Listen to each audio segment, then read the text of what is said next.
Life is good, food is great, that's how life is supposed to be. Welcome to Baking and Taking It Back with Brooklyn. Obviously, I'm Brooklyn. And today we are going to bake some wonderful foods from World War II. I have here in my hands a copy of an excerpt from a magazine during World War II. Today we are going to make chocolate sponge cake, yummy, and honey biscuit.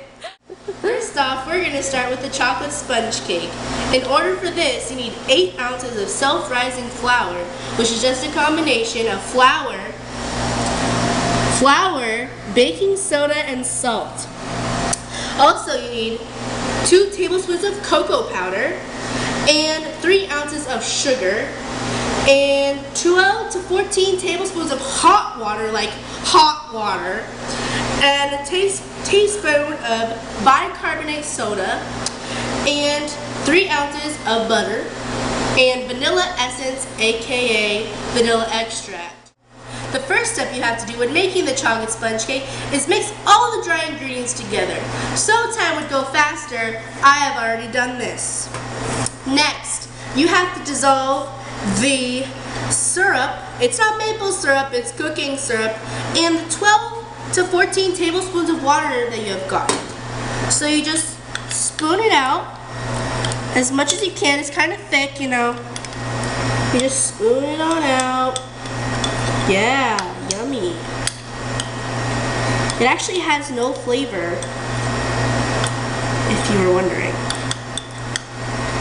Okay, now that that's done, all you do is mix it. Oops, spilled a little bit. You just mix it and let that sit there. Next, you want to melt the fat, and the fat we're using is butter. Butter! Butter! Now follow me on over to the microwave. Now we are putting the butter in this fancy, modern microwave that they probably did not have during World War II, but I'm not positive. You stick it in, you close it, and you click the button. You probably want to start off with about 10 seconds because butter melts really fast. You'll see the clock's going 3, 2, 1. And then, because butter doesn't really melt, you have to push it down to see. See how it's not all the way melted? We'll put it in for a little longer. As we wait for the wonderful butter to melt, how about I tell you a little bit about the food history during World War II. Enemy ships targeted incoming Allied merchant ships, preventing important supplies like fruit, sugar, and meat from reaching the UK.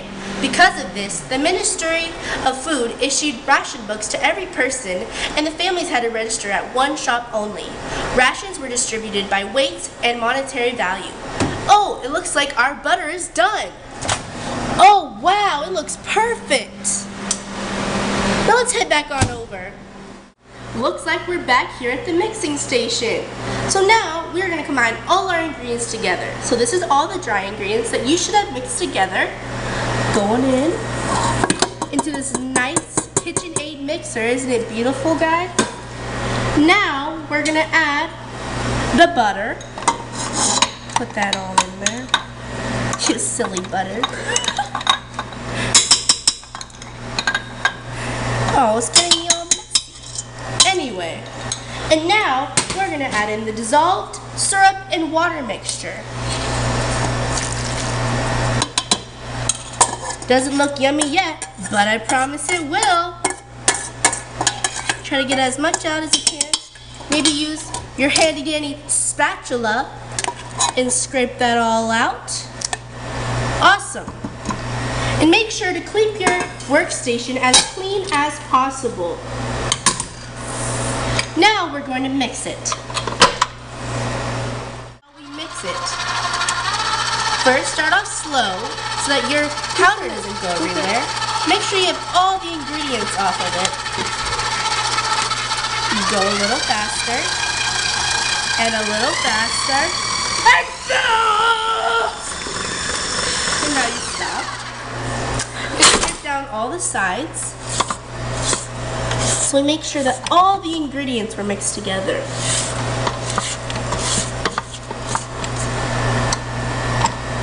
You want to know a fun fact? while I scrape this down.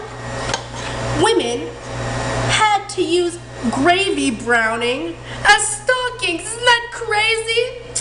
Crazy women. That's nasty too, I know.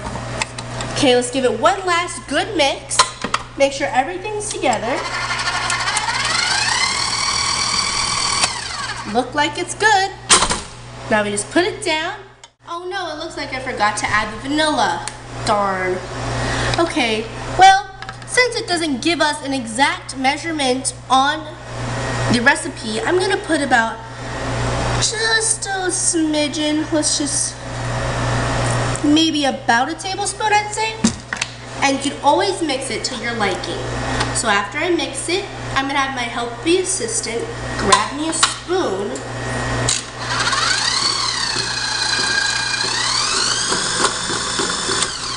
Looks like it's good. Oops, I forgot to lock it. That's a learning lesson, kids. Don't forget to lock in your mixing bowl to your mixer. So now, I'm gonna scrape down the sides. Thanks, assistants, for the spoons. Let's see how it tastes. Now I'm gonna taste it, and so is my assistant. Here you go. Tell me what you think, assistant. Delicious. Sounds good to me. Now, you're gonna need a 8-inch pan, which I have here. Come on over here. So we're gonna grab your nice handy spatula, scrape all of it out as possible, and plop it right into the pan.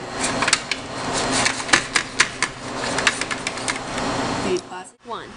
Now that you put your cake into your 8-inch pan, we're going to put it into our lovely convection oven. Even if your kitchen is not as advanced as mine, it's okay. Just use the basic oven that you have. Heck, you maybe want to preheat it to 350 degrees, because that's the average cooking degree. Watch out, it's hot. So you're going to stick it in. Whoop! And close it. And now, as we wait for this wonderful cake to begin, soon I'm going to start on the honey biscuits. But first off, I want to tell you some more facts. Did you know that one person's typical weekly allowance for the rations would be 1 fresh egg, 4 ounces of margarine, which is like a cheap butter, really gross, but if you use it, you gotta use it, and bacon for your bacon lovers, 2 ounces of butter and tea, and then 10 ounces of cheese and 8 ounces of sugar. Did you know that by 1940, wasting food was a criminal offense? Jail. You could go to jail for wasting food. That should be a law nowadays. But anyway, did you know another weird fact is that there was cartoon characters named Potato Pete and Dr. Carrot that taught children to enjoy and value their vegetables? Well, now let's head on over to making our honey biscuit. Welcome back to Baking and Taking It Back with Brooklyn. Now we're going to head into our honey biscuits. For the honey biscuits, you need 2.5 ounces of margarine, or in this case we're using actual butter, and 1 ounce of sugar, 2 tablespoons of honey, 6 ounces of self-rising flour, 1 teaspoon of cinnamon, and a pinch of salt. So in this, again, I do have all my dry ingredients mixed together, so it would go a lot faster. So first, we're gonna cream the margarine and the sugar together.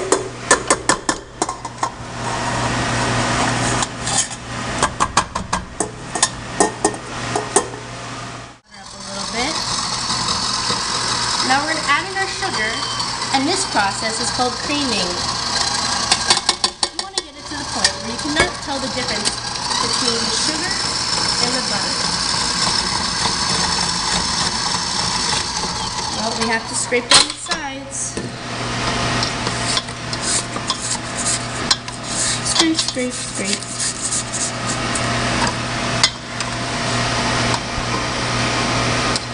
Now you put it back. And you'll cream some more. And now, instead adding in all the cinnamon. Do it to your taste because sometimes cinnamon can be very powerful. So there, I put some in. Doesn't it look great?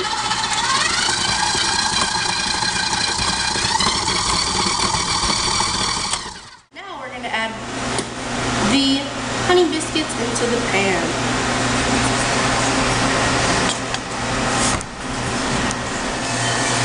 Now we're going to put in our honey biscuits. You can leave the oven at the same temperature. Just remember, it's really hot. And off we go. Always remember to wash your dishes.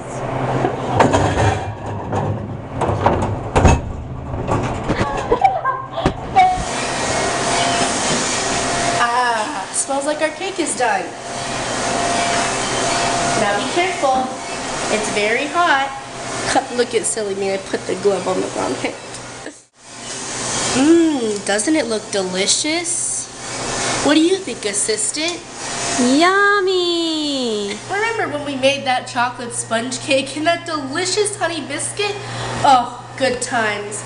Well, let me send you off with some interesting facts about World War II. Here's one funny fact. A cat survived the sinking of 3 separate ships in World War II, earning the name Unsinkable Sam. That's a knee slapper. Let me leave you with one more funny fact. Well, not more funny, but more interesting. Did you know that coconut juice has the same electrolytic balance as the human body?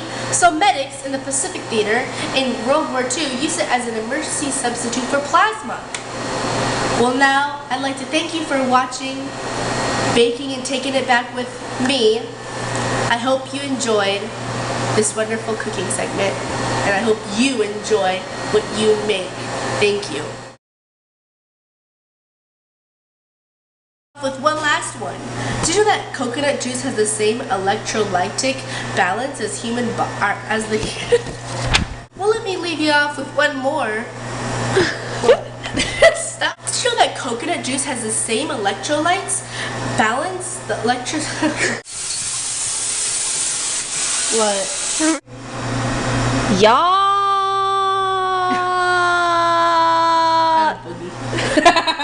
3. Okay, 1.